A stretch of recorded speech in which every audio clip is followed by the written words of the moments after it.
So, good afternoon, sir.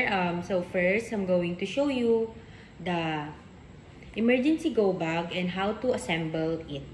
But first, I'm going to explain now the importance of this essential for my emergency go bag.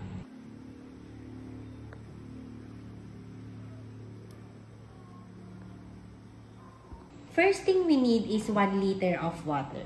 Each family member would bring 1 liter of water because staying hydrated is crucial for survival and emergency situation. Next thing to bring is ready-to-eat foods like crackers and ready-to-eat canned goods. This is essential for our emergency go bag. Next thing to bring is flashlight, candle, and lighter. This can be used if we are trapped on dark places. And also, we need the battery for the flashlight. Next is medicine. Medicine is very important in emergency go bag because there are family member who is maintenance medicine.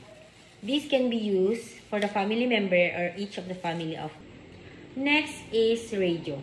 Rechargeable radio. This can be used if we need to listen the latest updates during the emergencies. It should be rechargeable. Next is we need to bring the personal hygiene kit.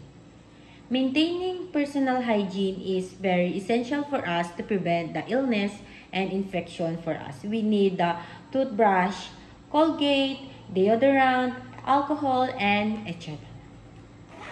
Next thing to bring is copies of important documents so that we can easily use for accessing information. Next thing we bring is extra clothing. It helps our body maintain temperature and prevention of illness. So last is the emergency blanket. This provides warmth for us and prevent the hypothermia.